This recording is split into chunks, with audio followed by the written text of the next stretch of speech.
Okay, so as I was saying कि आज का जो लेक्चर होगा अपना, ये कुछ एक थ्योरेटिकल कंसिडरेशंस पर होगा.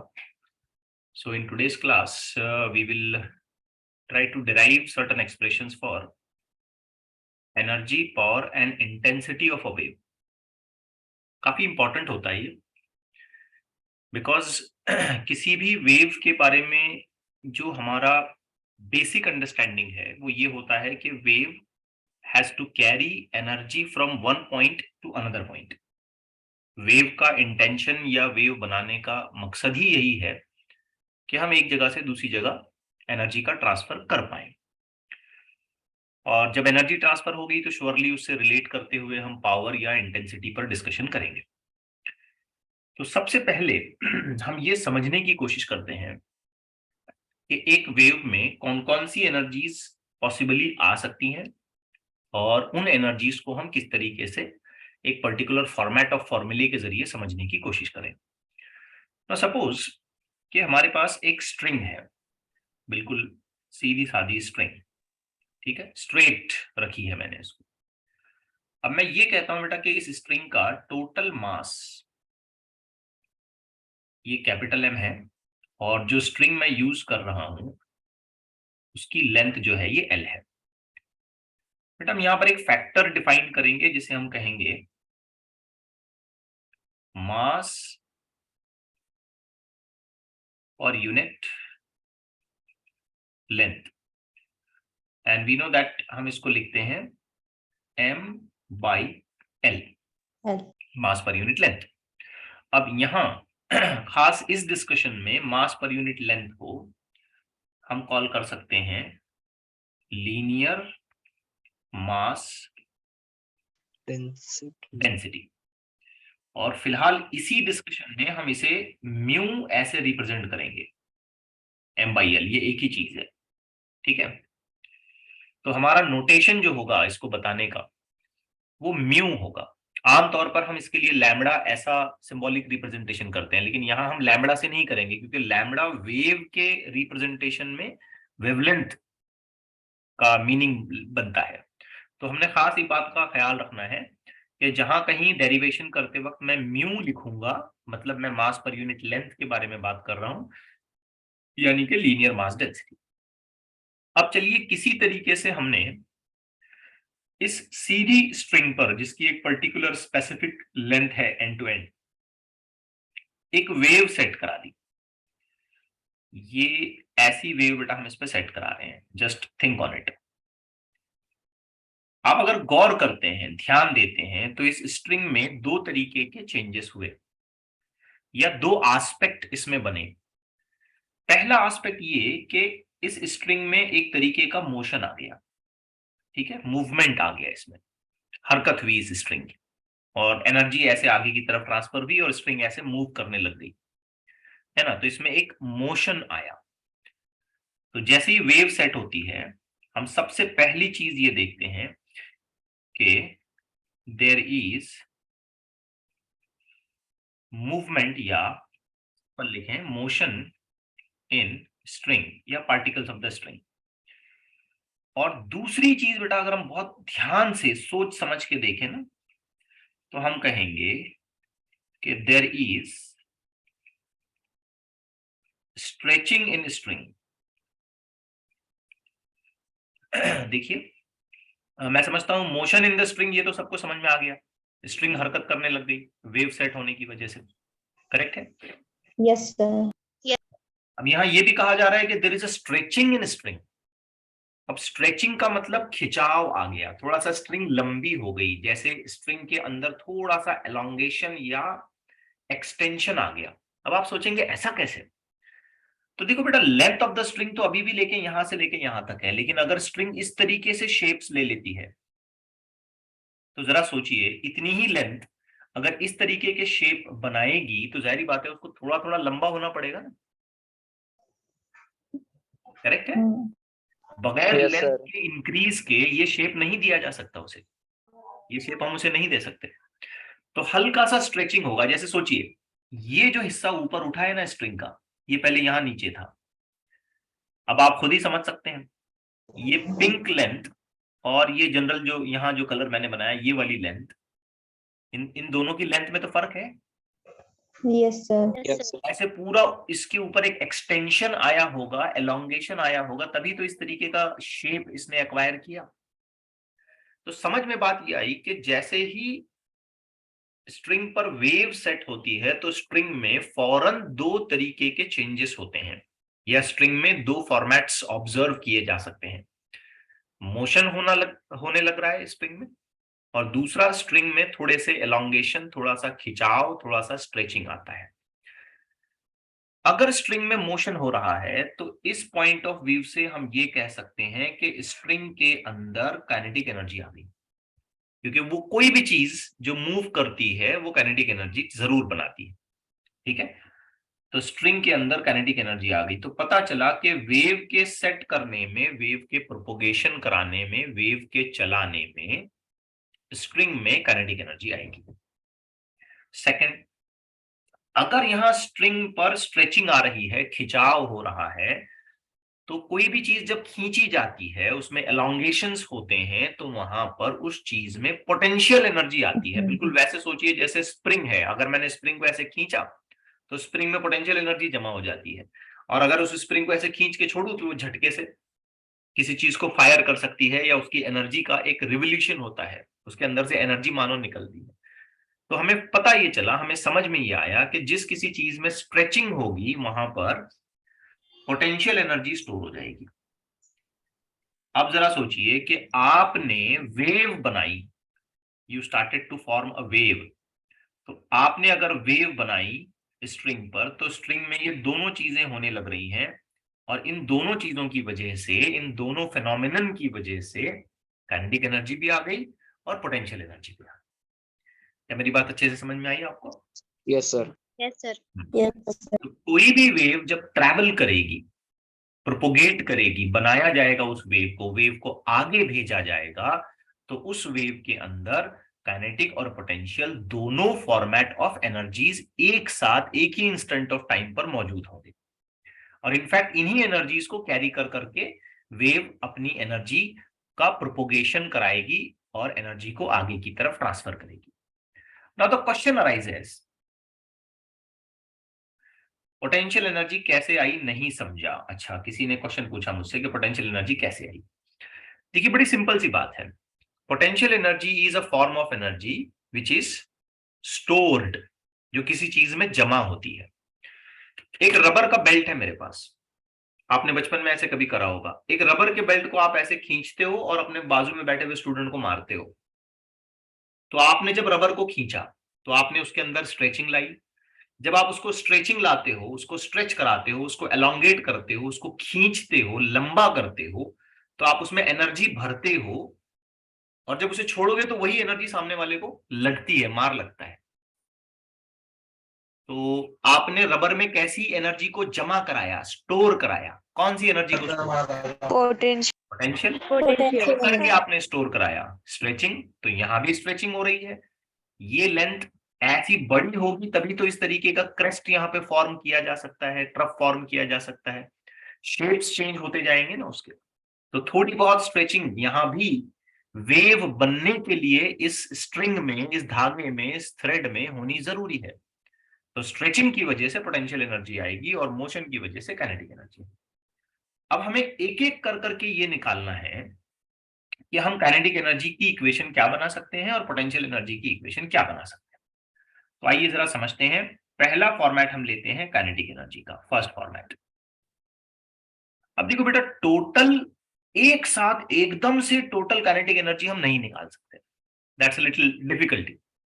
एक साथ पूरी एनर्जी हम नहीं निकाल सकते, तो हम क्या करेंगे, पूरी वेव के एक छोटे से हिस्से को कहीं भी जहां आप पसंद करते हैं वहां, जैसे मैंने मान लीजिए यहां से यहां तक का एक छोटा सा हिस्सा ले लिया, ये मैं येलो शेड कर रहा हूं, ये छोटा सा हिस्सा ले लिया।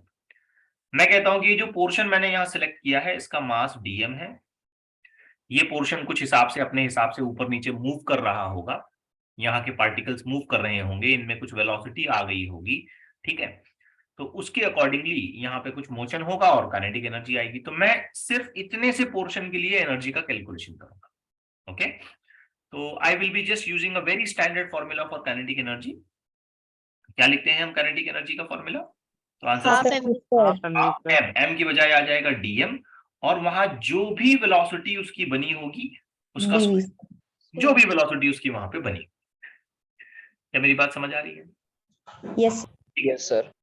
अब जरा सोचें, थोड़ा सा इस डायग्राम को मैं यहां बड़ा करके बनाता हूं। ये इस तरीके का पोर्शन था, लाइक दिस, ऐसा पोर्शन था। यही डायग्राम है बेटा, यही पोर्शन है, मैं यहां थोड़ा बड़ा करके बना रहा हूं। ओके, तो इस तरीके का पोर्शन था। मान लेते हैं कि इसकी जो लेंथ है वो डीएल है। अब पहले ये जो लेंथ थी, पहले कुछ ऐसी सीधी थी, ठीक है, मान लेते हैं इसको मैं dx नाम दे देता हूं। पहले जो लेंथ थी ऐसी सीधी थी। ओके, वर्टिकली इसको ऐसे ऊपर उठना पड़ा, मान लेते हैं मैं इसको dy ऐसा नाम दे देता हूं। ओके, वर्टिकली ऐसे ऊपर उठना पड़ा, और एक्चुअल लेंथ यहां जो भी हमारी बन रही होगी dl, इस तरीके से। सो यही पोर्शन हरकत कर रहा है ना, मूव कर रहा है ना, ऐसे सीधा, ऐसे हुआ, देखो मेरे हाथ की तरफ देखो, ऐसे हुआ, करेक्ट है? अब ये Yes, पोर्शन sir. को आप रियलाइज कर सकते हो, ये ऐसे, तो इसी में हरकत आई ना, इसी में मोशन आया, इसी में इस तरीके से हम कह सकते हैं कि एक मूवमेंट हुआ। तो ये जो डीवी फैक्टर है ना, यहां डीवी फैक्टर, इस डीवी फैक्टर को मैं कुछ ऐसे लिख सकता हूं, d l by d t, ठीक है, इसे ऐसे लिख सकता हूं, rate of change of this particular length with respect to time, क्योंकि यही चीज तो ऐसे मूव करी थी, देखो ऐसे मूव करी थी, करेक्ट है? Yes sir. एक चीज हो गई। दूसरी चीज, मैं डीएम लिखना चाहता हूं, तो आपको याद होगा मैं ऐसा कई बार आपको समझा चुका हूं, d m can be written as linear mass density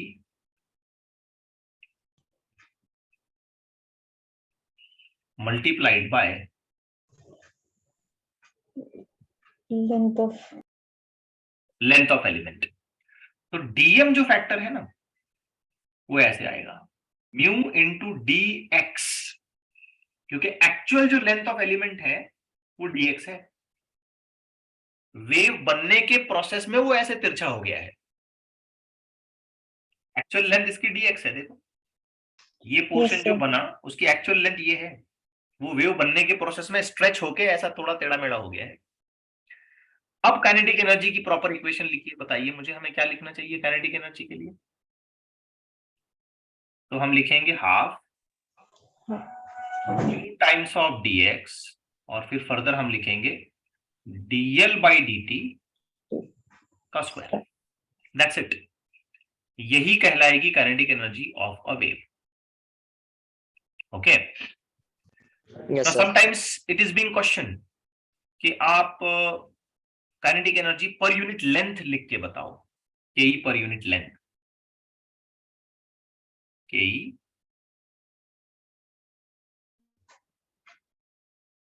पर यूनिट लेंथ। तो इसका सीधा सा मतलब ये होता है कि जो भी काइनेटिक एनर्जी है उसे dx यानी कि लेंथ से डिवाइड करें, आप लेंथ से डिवाइड कर दें, तो you have now an answer half mu dl by dt the whole square. Okay with this? Yes, sir. तो ये पहला एस्पेक्ट या पहला पार्ट ऑफ डेरिवेशन है। अब आते हैं सेकंड पार्ट पर, यहां थोड़ा सा हमें काम करना है। काइनेटिक एनर्जी के बाद हमें बात करनी है पोटेंशियल एनर्जी। सबसे पहले बच्चों तो मुझे ये बताएं कि पोटेंशियल एनर्जी आने का रीजन क्या है? Stretch होना. वेरी स्ट्रिंग में आने वाली स्ट्रेचिंग, थ्रेड या धागा जो हमने इस्तेमाल किया उसके अंदर जो खिंचाव आएगा, उसके अंदर जो स्ट्रेचिंग होगी, उसी की वजह से पोटेंशियल एनर्जी डेवलप होगी। ओके, अब किसी चीज को खींचने के लिए हमें काम करना पड़ता है, बगैर काम करे तो हम खींच नहीं सकते, करेक्ट है? Yes, sir. रबर है, मान लो रबर को अगर मैं खींचूं तो उसके अंदर एनर्जी आ जाती है, आने वाली एनर्जी को तो मैं पोटेंशियल बोलूंगा, बिल्कुल सही बात है। तो अगर मैं रबर को खींच कर उसके अंदर पोटेंशियल एनर्जी लाना चाहता हूं तो ऐसा करने के लिए मुझे वर्क डन करना पड़ेगा। बगैर काम किए, बगैर वर्क करे मैं किसी रबर बैंड को खींच नहीं सकता, किसी स्ट्रिंग को खींच नहीं सकता, किसी स्प्रिंग को दबा नहीं सकता। तो हमें फंडामेंटली एक बात पता चलती है कि जो भी पोटेंशियल एनर्जी स्ट्रिंग के इस पोर्शन में, स्ट्रिंग के इस टुकड़े में आई होगी, वो वर्क डन करने की वजह से आई होगी, है ना? तो पोटेंशियल sir. एनर्जी का जो रीजन होगा, जो कॉज होगा, वो वर्क डन की वजह से आई होगी। अब मुझे जानना है कि पोटेंशियल एनर्जी का फॉर्मूला, सॉरी, वर्क डन का फॉर्मूला क्या है। देखो, पोटेंशियल एनर्जी का रीजन कौन बना, वर्क। वर्क का फॉर्मूला क्या है, तो आंसर है force multiplied by displacement. Simple. Yes, sir. Work is equal to force into displacement. तो सिंपल फंडामेंटल हमको ये समझ में आता है कि अगर हम पोटेंशियल एनर्जी निकालना चाहते हैं तो हमें अल्टीमेटली वर्क निकालना पड़ेगा, और वर्क निकालने के लिए हमें कुछ इस तरीके का फॉर्मूला इस्तेमाल करना है, यानी कि पोटेंशियल एनर्जी निकालने के लिए सीधे सीधे कुछ इस तरीके का फॉर्मूला यूज करिए, फोर्स इनटू डिस्प्लेसमेंट। ओके है? Okay sir. अब गौर से सुनिए। So potential energy now will be equal to force. अब इस स्ट्रिंग में फोर्स कहां से आया, तो सिंपल बात है, स्ट्रिंग को हमने खींच के पकड़ा ना, तभी उसमें वेव आएगी। अगर मैं स्ट्रिंग को लूज रखता हूं, लूज एकदम स्लैग धागा स्ट्रिंग का, कोई टेंशन नहीं उसके अंदर, और उसमें वेव कैसे बनेगी। मान लो एक गिटार की स्ट्रिंग है, आप उसके ऊपर ऐसा एक वेव बनाना चाहते हो, तो गिटार की स्ट्रिंग को एकदम टाइट रखना पड़ेगा। जब तक आप उसको टाइट नहीं रखते हो तब तक आप उसके ऊपर वेव नहीं बना सकते। तो फोर्स यहां किसकी वजह से आएगा पता है, स्ट्रिंग के अंदर आने वाले टेंशन की वजह से। बात समझ रहे हो? Yes sir. ओके, तो फोर्स का रीजन या फोर्स के लिए हमने लिखा टेंशन इन द स्ट्रिंग। अब हमारी गाड़ी आकर अटक गई है डिस्प्लेसमेंट पर।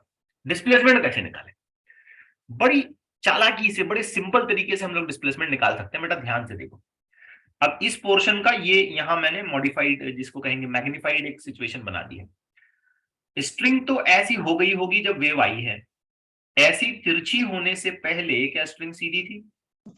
Yes, sir. और स्ट्रिंग की लेंथ कितनी थी? dx dx। अब कितनी हो गई है लेंथ उसकी? DL. dl।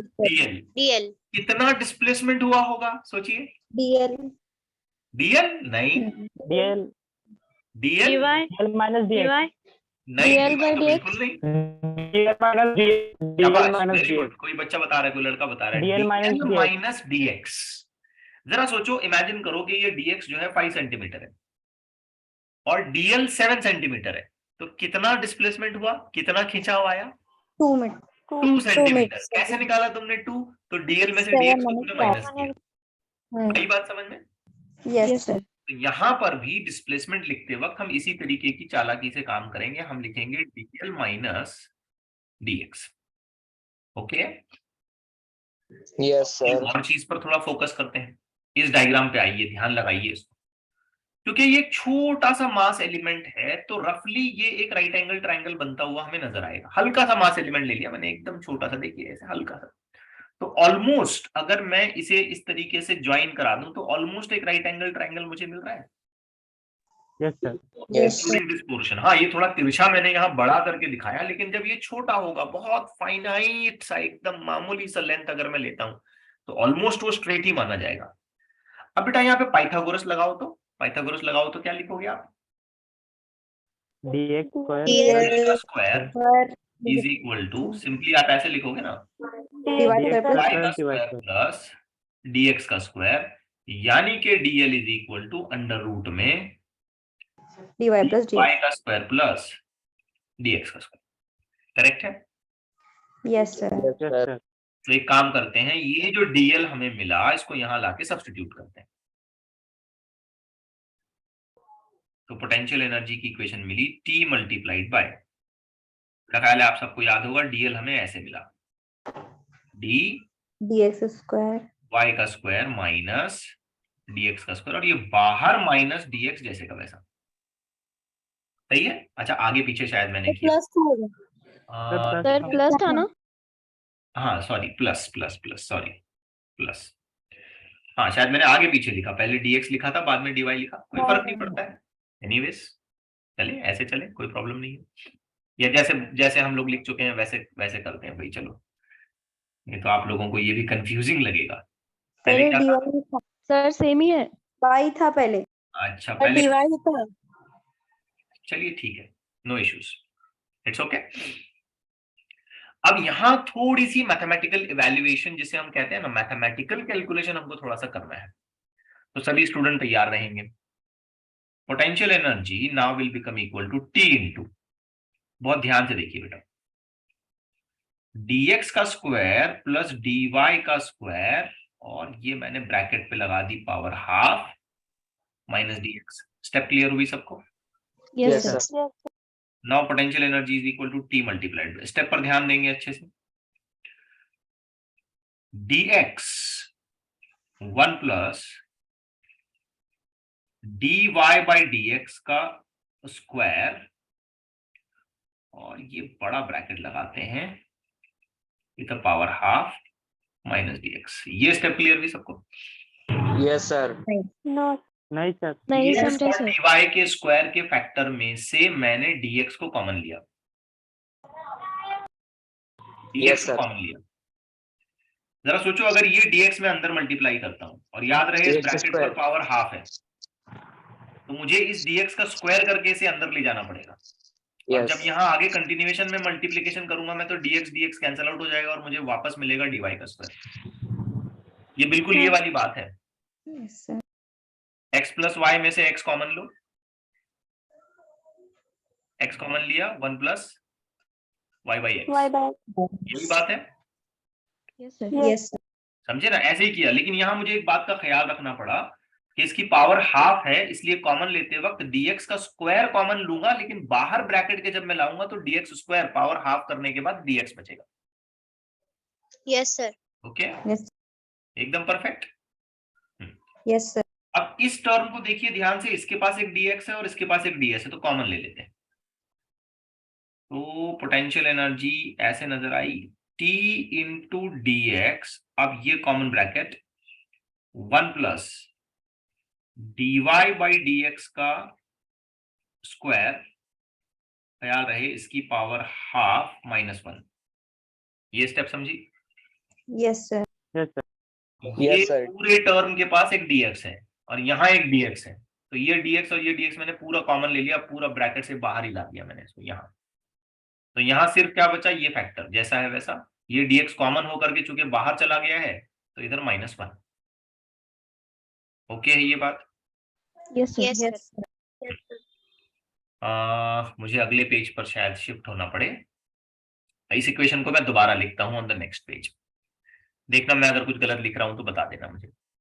तो पोटेंशियल एनर्जी थी T इंटू dx, ऐसे कर्ली ब्रैकेट ले लेते हैं, 1 प्लस dy बाई dx का है स्क्वायर और इसकी पावर है हाफ और -1, यही था? Yes, Yes. sir. हाँ। Right.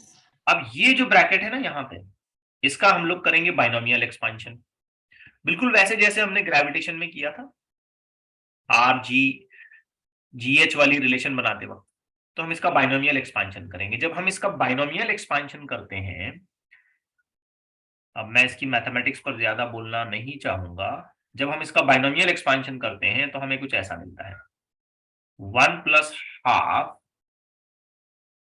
dy बाई dx का स्क्वायर -1। मतलब इस ब्रैकेट का मैंने एक्सपांशन किया, मुझे ऐसा मिला, और मैंने हायर ऑर्डर टर्म निग्लेक्ट किया। अब मैं यहाँ इसकी मैथमेटिक्स में नहीं जाना चाहता, पूरा बाइनोमियल एक्सपांशन आपके सामने मैं रखना पसंद नहीं करूंगा, just a kind of binomial theorem applied here. याद रख पाएंगे? Yes, sir. Yes, sir. ये बिल्कुल ऐसा जैसे तुम x plus y the whole square के लिए करते हो और हायर ऑर्डर टर्म को निग्लेक्ट करते हो, कुछ कुछ इसी तरीके से तुम समझ लो। ओके, अब यहाँ +1 है, यहाँ -1 है, what is expected result? Cancer, Cancel. Cancel हो जाएगा, ये भी कैंसिल हो जाएगा। तो जरा सोचिए पोटेंशियल एनर्जी के लिए हमारे पास बचा क्या, T TDX. dx into dy. dy by dx by dx का स्क्वायर।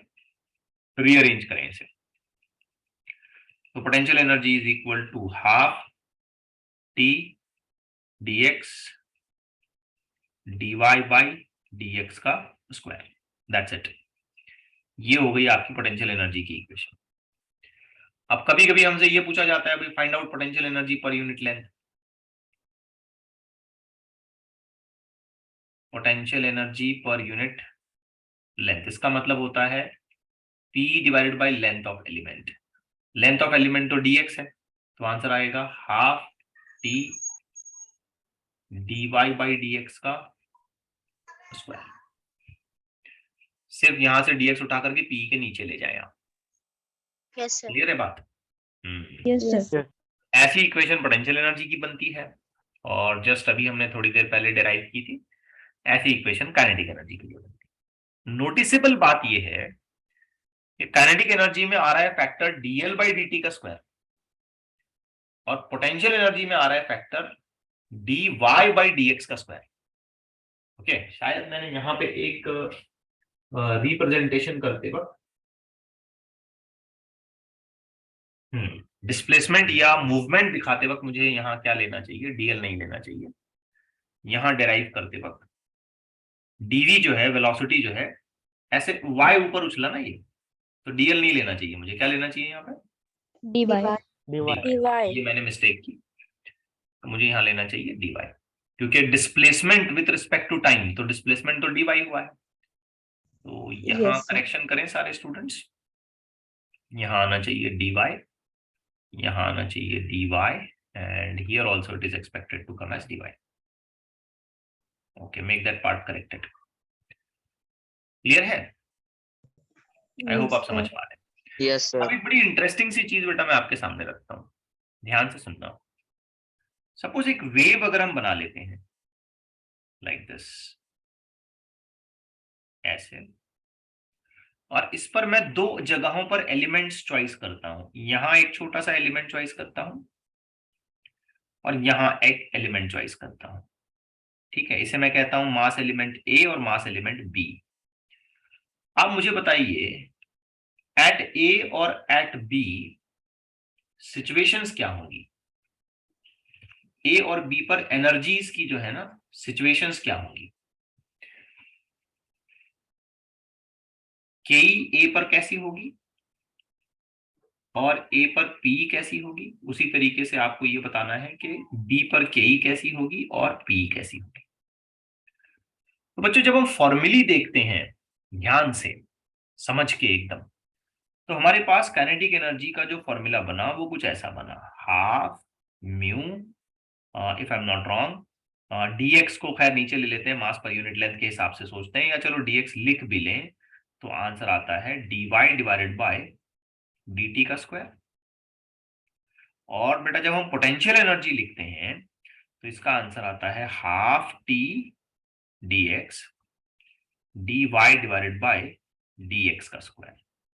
ओके, ऑफ कोर्स ये हमें भूलना नहीं चाहिए कि जब हम ये वेव सेट करते हैं तो ये ऊपर और नीचे की तरफ जो पोर्शन होगा ये y होगा, और ये आगे की तरफ मूव करेगा तो ये x होगा। तो y और x कर्व हमने यहाँ पे बनाया है। अब बेटा काइनेटिक एनर्जी जिस फैक्टर पर डिपेंड कर रही है ना वो ये है, वो ये वाला फैक्टर है। अब ध्यान से अगर देखा जाए, गौर से समझा जाए इस बात को, तो ये फैक्टर कुछ और नहीं है बल्कि क्या है, speed.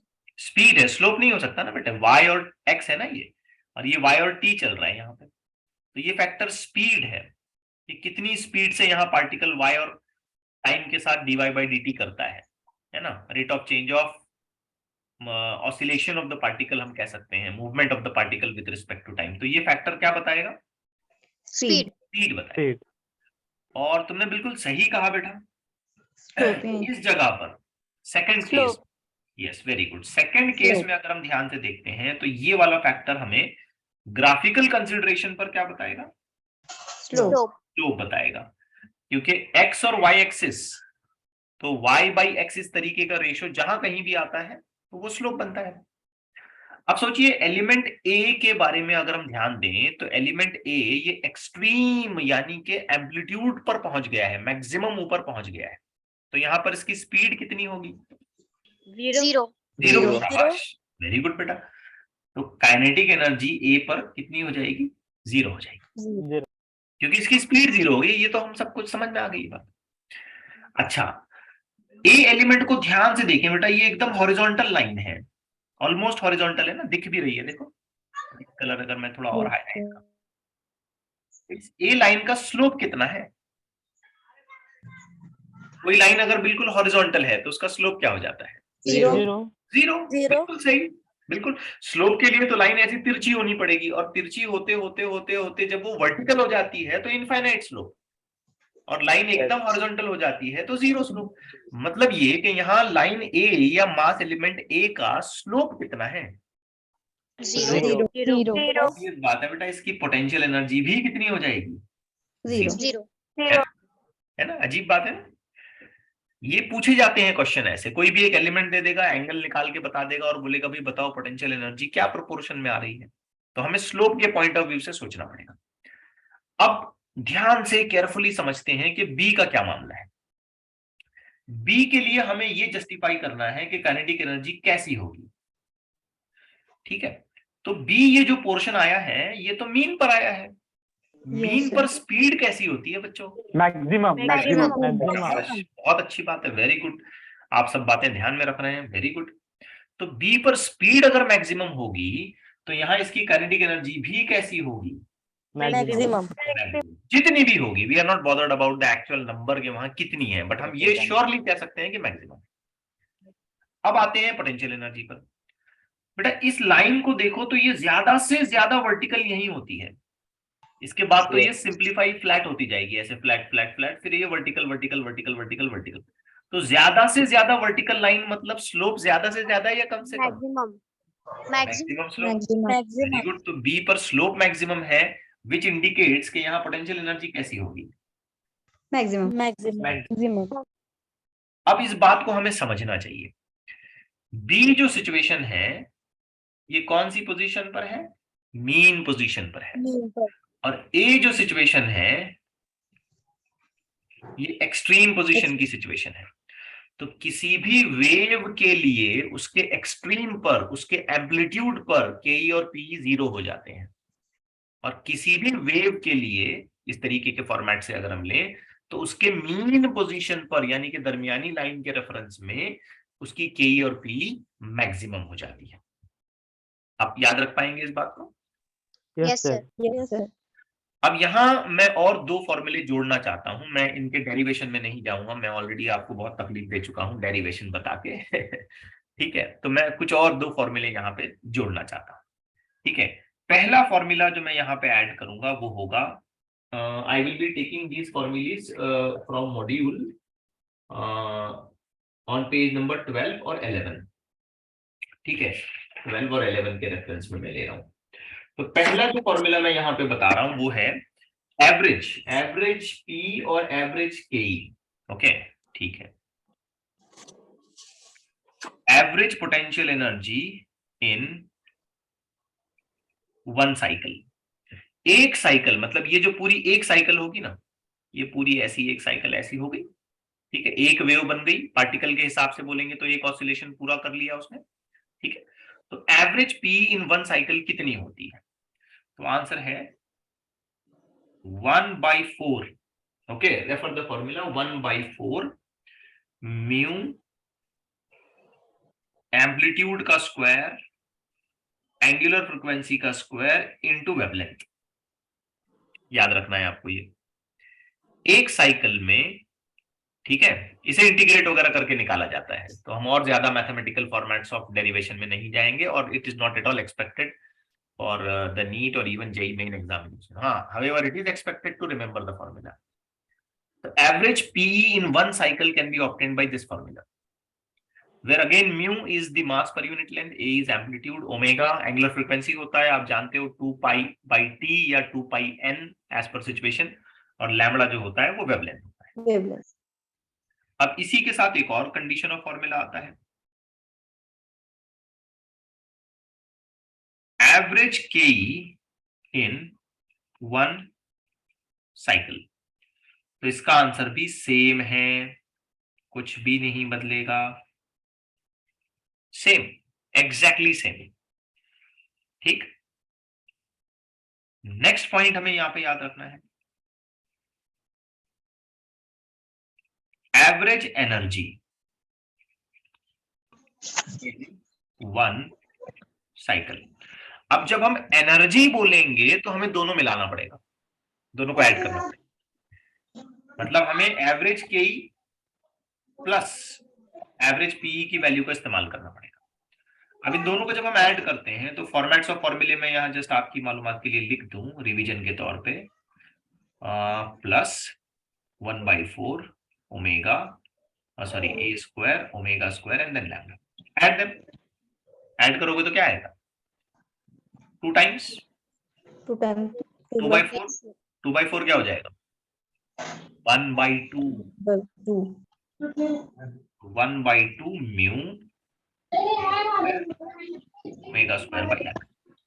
So this is average total energy. आप चाहो तो सिर्फ एनर्जी की बजाय यहाँ ये भी कह सकते हो टोटल, या कभी कभी इसे कहा जाता है टोटल मैकेनिकल एनर्जी। सब मिला के जो भी एक वेव के पास एनर्जी पॉसिबली हो सकती है वो सारा कुछ। Okay, everyone getting it right? Yes, sir. ठीक। So these are certain conditional formulae जो हमें याद रखनी है। माइक का थोड़ा बेटा ध्यान दे, someone like is just again and again.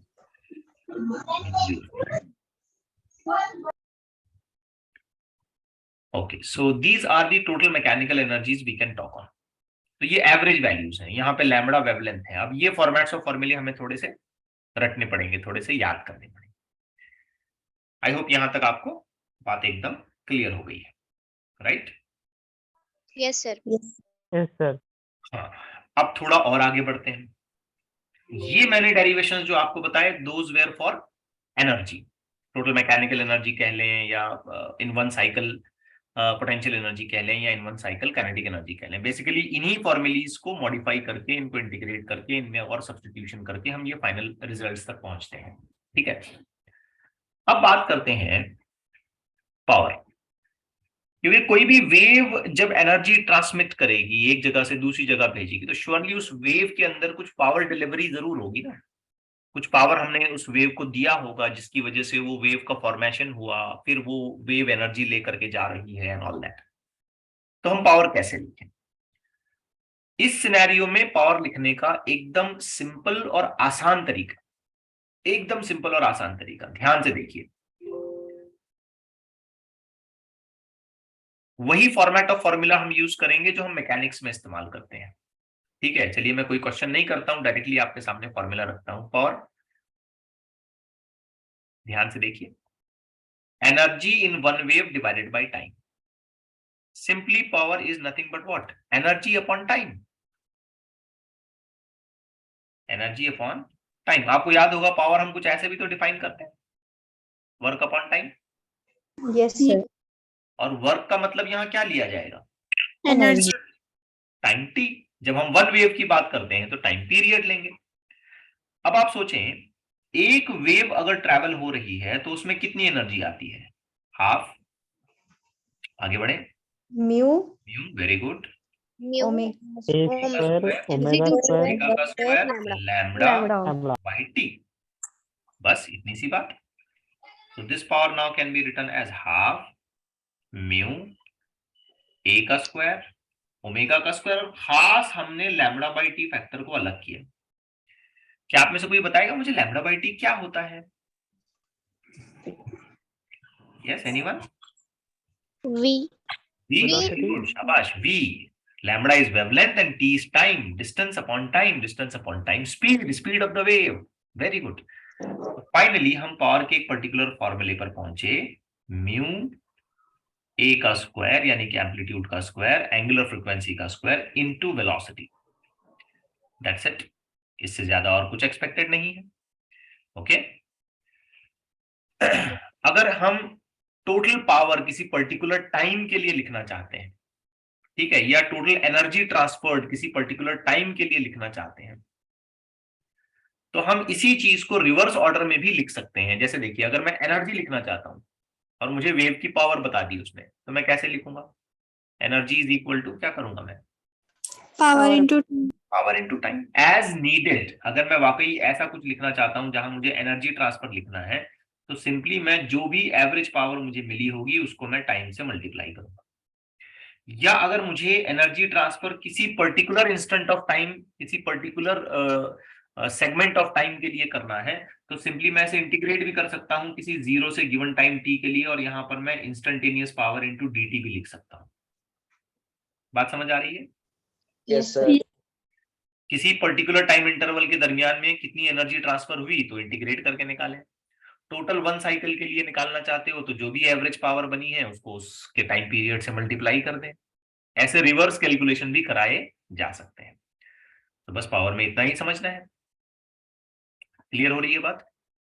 Yes, sir. Yes, sir. Okay, so this is what the generalised definition of power. अब ये जो फॉर्मूले बनते जा रहे हैं ना, इन्हें हमें अच्छे से दिमाग में रखना है। कौन से फैक्टर्स पर ये सारी चीजें डिपेंड कर रही हैं? फ्रीक्वेंसी पर, एम्पलीट्यूड पर, मास पर यूनिट लेंथ पर, स्पीड पर, वगैरह वगैरह वगैरह। ओके, अब आते हैं नेक्स्ट टर्म, इंटेंसिटी। ये बड़ी काम की चीज है, इंटेंसिटी। जैसे अगर लाइट के केस में हम समझते हैं ना, लाइट के केस में तो इंटेंसिटी मतलब ज्यादा ब्राइट। साउंड के केस में अगर हम बात करते हैं इंटेंसिटी की, तो उसके लाउडनेस से, उसके जोर की आवाज से हम समझने की कोशिश करते हैं कि साउंड की इंटेंसिटी ज्यादा है। तो ये लाउडनेस जो है ये सिर्फ एक फैक्टर है, बाकी और चीजें भी इन्वॉल्व होती हैं। देखिए अभी आपको समझ आएगा। किसी वेव के लिए इंटेंसिटी को डिफाइन करना बहुत आसान है, बहुत आसान। ध्यान से समझिए क्या लिखें, देखें। Intensity is equal to power divided by area of cross section. Cross section, या ये क्रॉस सेक्शन का वर्ड ही हटा दें, मैं तो कहता हूं और सिंपल कर दें, पावर अपॉन एरिया। एरिया कर दें, बस काम खत्म। एकदम आसान। ठीक है, अब देखिए इंटेंसिटी में कैसे फर्क पड़ता है, मैं इसे आपको समझाने की कोशिश करता हूं। मान लेते हैं बच्चों कि हमारे पास यहाँ बीच में एक पॉइंट का सोर्स है, ठीक है, जहां से बहुत सारी वेव्स निकलने वाली है। अब ये बहुत सारी वेव्स निकलती हैं निकलती हैं निकलती हैं और ये एक ऐसे स्फेरिकल सरफेस तक पहुंचती हैं, मतलब इस पूरे स्फीयर तक ये वेव पहुंचती हैं लाइक दिस, जिसका रेडियस हमने क्लेम किया r। ओके, अब ये जो यहाँ बीच में सोर्स रखा है उसकी कुछ पावर है, और ये जिस तरीके के सरफेस पर पहुंच रही है ये क्या है? स्फीयर है। अब आप बेटा मुझे बताइए इंटेंसिटी की डेफिनेशन क्या बनेगी? पावर अपॉन क्या चीज? Area of sphere. एरिया। तो इस स्फीयर का एरिया मुझे लिखना पड़ेगा, इस स्फीयर का एरिया लिखना पड़ेगा। और अगर मैं स्फीयर का एरिया सही तरीके से लिखूं तो आंसर आएगा 4 पाई r स्क्वायर। स्फीयर के एरिया का ज्योमेट्रिकल फॉर्मूला मैं इस्तेमाल करूं। अब सोचिए बेटा कि अगर ये स्फीयर इसी तरीके से बड़ा होता गया और बड़ा होता गया और बड़ा होता गया तो क्या बढ़ेगा? एरिया। एरिया। एरिया अगर बढ़ता गया तो इंटेंसिटी क्या होती जाएगी? डिक्रीज। डिक्रीज। अब देखिए मान लीजिए आपने एक लाइट का बल्ब लगाया, बिल्कुल नजदीक एक स्फीयर में अगर उसकी आप इंटेंसिटी देखोगे तो ज्यादा ब्राइट दिखेगा? नहीं। दूर दूर दूर दूर दूर दूर दूर दूर दूर दूर जाते जाओगे तो कैसा होगा? लाइट की इंटेंसिटी क्या होती जाएगी? कम। कम। कम। आप बात कर रहे हो with in certain area, with in certain room, आपकी आवाज अच्छे से आएगी। लेकिन आप जैसे जैसे दूर दूर दूर दूर दूर दूर जाते जा रहे हो तो वो एरिया बढ़ रहा है। पावर तो मैं उतनी ही इस्तेमाल कर रहा हूं बात करने के लिए। हाँ क्या बढ़ रहा है? एरिया बढ़ रहा है। एरिया।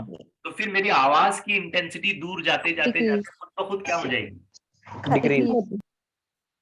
ये बात समझिए।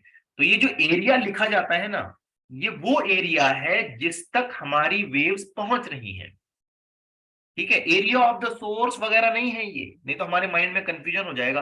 अरे क्या ये एरिया ऑफ द सोर्स है? जैसे अगर मैं यहाँ एक स्फेरिकल एरिया बना रहा हूं छोटा सा, तो क्या इस सोर्स का एरिया मुझे लिखना है? नहीं, मुझे उस चीज का एरिया लिखना है, उस सरफेस का एरिया लिखना है जहां तक हमारी वेव्स पहुंच रही हैं। आ रही है बच्चों बात समझ में? Yes, Yes, sir. sir. Okay, now if I really want to make its unit, अगर मैं इसका यूनिट बनाना चाहता हूं तो इसका यूनिट काफी सिंपल है। देखिए पावर के यूनिट पर मुझे पहले बात करनी चाहिए थी, हालांकि पावर का यूनिट आप सब जानते हैं, वैट, है ना? Yes sir. और आप लोग इलेक्ट्रिसिटी में भी पढ़ते होंगे। तो पावर की यूनिट की जब हम बात करते हैं तो ये है वैट। अब बताइए इंटेंसिटी का यूनिट क्या बनेगा? लॉजिकली सोचिए। Joule. Weight by area. Simple, power का यूनिट आएगा वैट और एरिया का यूनिट आएगा मीटर स्क्वायर। इंटेंसिटी का सिंपलेस्ट यूनिट अगर मैं बनाना चाहता हूं यहां से क्या बनेगा? वैट। वॉट पर मीटर स्क्वायर। लेकिन बेटा जो पावर होता है ना, ये ऐसे भी तो लिखा जा सकता है, एनर्जी अपॉन टाइम। ठीक है, Yes, sir. तो जरा ध्यान से देखिए। पावर अपॉन एरिया, लेकिन पावर होता है energy upon time into area. अब इस हिसाब से इंटेंसिटी का यूनिट बनाइए। एनर्जी के लिए जूल जूल, अपॉन टाइम के लिए सेकंड, एरिया के लिए मीटर स्क्वायर। ऐसा यूनिट भी लगेगा इसका, ऐसा यूनिट भी लग सकता है इसका। बात क्लियर हो रही है? Yes, sir. सुनो, ठीक है। Yes, sir. Yes. हाँ, नाउ द क्वेश्चन अराइजेस कि हम इसका फॉर्मेट ऑफ फॉर्मूला कैसे लिखें, फॉर्मूला कैसे बनाएं। तो बड़ा सिंपल है बेटा, इंटेंसिटी इज इक्वल टू, हमने अभी भी बताया, पावर अपॉन एरिया। ठीक है, let me write this area in complete words. ए ऐसे नहीं लिखूंगा मैं क्योंकि हमें फिर कंफ्यूजन हो जाएगा। ए एम्पलीट्यूड होता है ना। अब पावर का क्या फॉर्मूला बनाया था हमने, अभी बनाया, half Half mu Mu. Omega square, amplitude का omega square स्क्वायर, और v. एंगुलर फ्रीक्वेंसी का square, velocity divided by, let's represent area with a symbol of S. ऐसे ही ए नहीं लिख रहा हूं मैं, तो आप ये एम्पलीट्यूड को काट देंगे, गलती कर देंगे आप। ठीक है, yes sir, Yes, sir. Now the same formula I may give a very little modification, थोड़ा सा मॉडिफिकेशन देता हूं, रीअरेंजमेंट देता हूं। Mu by S, area sorry this amplitude का स्क्वायर, ओमेगा का स्क्वायर एंड वी। अब एक छोटा सा मैथमेटिकल इवैल्यूएशन समझते हैं, छोटा सा। म्यू बाई एस का क्या मतलब है? म्यू क्या होता है? linear mass density. M by L, yes Yes, sir. M upon L S, LS, यानी कि M upon volume. Length into area of cross section volume होता है, याद रखिए, length into area volume Yes. होता है। आपको ऐसे नहीं समझ आ रहा है तो एक छोटी सी ट्रिक बताता हूं। लेंथ का यूनिट Meter. एरिया का unit Meter Meter. square. Metre square, metre square into metre, Volume. Meter cube. Metre cube is nothing but volume. Volume, generalize prospective में length into area of cross section अगर multiply कर देते हैं तो volume बनता है। लेकिन मास अपॉन वॉल्यूम ये फैक्टर होता क्या है? Density. Density, density. इसका मतलब म्यू बाई एस क्या होना चाहिए? Rho. Density. रो, जनरल डेंसिटी, मास डेंसिटी जिसे हम कहते हैं। तो फॉर्मूला ऐसा बनेगा, हाफ रो एम्पलीट्यूड का स्क्वायर, एंगुलर फ्रीक्वेंसी का स्क्वायर इनटू वेलोसिटी या speed of the wave. Clear हो रही है बात? Yes, sir. Yes, sir. अब यहां हमें एक बात समझ में आएगी कि किसी गिवन सिचुएशन में किसी रोप की डेंसिटी तो कांस्टेंट होती है। चलो भाई ये तो कांस्टेंट है। अगर मैं उसकी स्पीड भी कांस्टेंट रख दूं, जो वेव मैं उस पर बनाने वाला हूं, अगर मैं उसकी स्पीड भी कांस्टेंट रखूं, फ्रीक्वेंसी भी कांस्टेंट रखूं, तो मुझे एक इंटरेस्टिंग फैक्ट मिलेगा कि intensity is directly proportional to amplitude का स्क्वायर। याद रखोगे इसको, Yes, sir. Yes, sir. ये इंपॉर्टेंट पॉइंट है। एम्पलीट्यूड का स्क्वायर करोगे तो आपको उस प्रोपोर्शन में इंटेंसिटी मिलेगी। एम्पलीट्यूड जितना बड़ा होगा इंटेंसिटी उतनी ज्यादा होगी। हाँ, ये भी जरूर है कि इंटेंसिटी फ्रीक्वेंसी पे डिपेंड करती है, स्पीड पे डिपेंड करती है, दैट्स अनदर इशू। लेकिन अगर हम इन्हें कांस्टेंट मेंटेन करते हैं तो हम ये कहेंगे कि intensity is directly proportional to amplitude का स्क्वायर। Amplitude. अब बेटा मैं दो बातें यहां पे बताना चाहता हूं, दो बातें बहुत ध्यान से सुनना। पहली बात मैं बताना चाहता हूं फॉर पॉइंट सोर्स। ठीक है, मैं एक पॉइंट सोर्स के पॉइंट ऑफ व्यू से चीजों को समझना चाहता हूं। तो मैंने एक पॉइंट सोर्स लिया, ऐसे सोर्स जो है ये पॉइंट की शक्ल में है। अब इससे जो वेव्स निकलेंगी ना, वो सभी पॉसिबल डायरेक्शन में जाएंगी, सभी पॉसिबल डायरेक्शन। तो इससे निकलने वाली वेव्स एक स्फीयर तक पहुंचेंगी। कहां तक पहुंचेंगी? स्फीयर, ऐसे पूरे स्फीयर में पहुंचेंगी। समझ रहे हो बेटा? यस सर, ठीक है, जैसे इमेजिन करो, लाइट का सोर्स इमेजिन करो तो तुमको जल्दी समझ में आएगा। छोटा सा लाइट का सोर्स है, अब इससे लाइट निकलेगी तो ऐसे पूरे स्फीयर बनाएगी ना, अपने अतराफ में पूरा स्फीयर बनाएगी वो। Yes, sir. Yes, sir. In that case अगर हम ये कहते हैं कि किसी गिवन सिचुएशन में इस स्फीयर का रेडियस r है, तो बताइए मैं इसकी इंटेंसिटी कैसे लिखूं? सोर्स का जो भी पावर होगा डिवाइडेड बाई एरिया। एरिया क्या आएगा? 4 pi r square. R square. तो ध्यान से देखिए, intensity is inversely proportional to distance का स्क्वायर अगर मैं पॉइंट सोर्स इस्तेमाल करता हूं तो। Okay, Yes, sir. Yes, sir. Second point, Yes, sir. गौर करें, ये सारी बातें बहुत काम में आने वाली है हमको 12th में। Yes, sir. सेकेंड पॉइंट, अगर मैं लीनियर सोर्स इस्तेमाल करूं, अब आप बोलेंगे सर लीनियर सोर्स का क्या मतलब होता है? जैसे ट्यूबलाइट होती है, ट्यूबलाइट, ठीक है, पॉइंट सोर्स मतलब लाइट का बल्ब, गोला बल्ब। लीनियर सोर्स मतलब ऐसे ट्यूबलाइट। ओके, एक Yes, sir. ऐसा सोर्स जो लेंथ में बना हुआ है, पॉइंट की शक्ल में नहीं बना हुआ है, लेंथ में बना हुआ है। तो जस्ट इमेजिन करिए कि मेरे पास एक लीनियर सोर्स है, ऐसा सीधा, ठीक है। अब इससे जो वेव निकलेंगी ना वो बड़े अजीब तरीके से ट्रैवल करती हैं। इससे निकलने वाली वेव्स ना बेटा ऐसे फैलेंगी, देख लो, ये जो ऊपर का एंड है ना वहां पे ऐसा सर्कल बनाएंगी, नीचे का जो एंड है ना वहां पे ऐसा सर्कल बनाएंगी, और साइड्स में ऐसी ऐसी एरियाज बनाएंगी। मतलब इससे निकलने वाली वेव्स कौन से शेप में फैल रही हैं? Cylindrical. Cylindrical. सिलेंड्रिकल बेटा, वेरी गुड। अब हो सकता है कि इस पर्टिकुलर सिलेंडर का मैं रेडियस बता दूं किसी जगह पर r। अब मैं आपसे पूछूं कि इस सिचुएशन में बताएं बेटा इंटेंसिटी कैसे लिखें, तो आप बोलेंगे power upon area. Area. Power तो मैं उसमें ही इस्तेमाल कर रहा हूं, लेकिन इस बार मुझे किस शेप का एरिया लिखना है? Cylinder. सिलेंडर का लिखना है। ये बड़ी अहम बात है। मैंने अभी अभी आपको ये इंटेंसिटी समझाते वक्त ये खास मैंने कहा कि एरिया उस जगह का लिया जाएगा जहां तक ये वेव्स पहुंच रही हैं, ठीक है। तो यहां पर जिस जगह पर ये वेव्स पहुंच रही हैं उसका शेप सिलेंड्रिकल है, तो हमें सिलेंड्रिकल सरफेस एरिया लिखना पड़ेगा। और जब हम सिलेंडर का सरफेस एरिया लिखते हैं तो वो बनता है 2 पाई r इंटू एल, अगर मैं ये कहता हूं कि सिलेंडर की लेंथ एल है। ओके, ज्योमेट्रिक फॉर्मूला है इसका सिलेंडर का। तो डिस्टेंस के पॉइंट ऑफ व्यू से सोचिए आप, डिस्टेंस के, लेंथ को तो छोड़ दें, डिस्टेंस सोर्स से लेकर यहां तक कितना डिस्टेंस हुआ? r। Yes, sir. Yes, sir. तो Yes, बहुत केयरफुली सोच के बताएं कि इंटेंसिटी का रिलेशन क्या बनेगा? Inversely proportional to. Inversely proportional to r। अब देखिए दोनों बातें अलग अलग हैं। यहां इनवर्सली प्रोपोर्शनल टू क्या आया था? R square. r स्क्वायर, और यहां क्या आया? R. R. r। ये दोनों अलग अलग बातें हैं। ये क्वेश्चन कई बार एग्जामिनेशंस में अलग अलग पॉइंट ऑफ व्यू से पूछा गया है कि एक पॉइंट सोर्स के लिए इंटेंसिटी कैसे रिलेट होती है और एक लीनियर सोर्स के लिए कैसे रिलेट होती है। अब मैं इसी बात को थोड़ा और आगे, एक स्टेप आगे बढ़ाना चाहता हूं। बेटा इंटेंसिटी और एम्पलीट्यूड का कैसा रेशियो, कैसा रिलेशन है? Directly proportional. डायरेक्ट।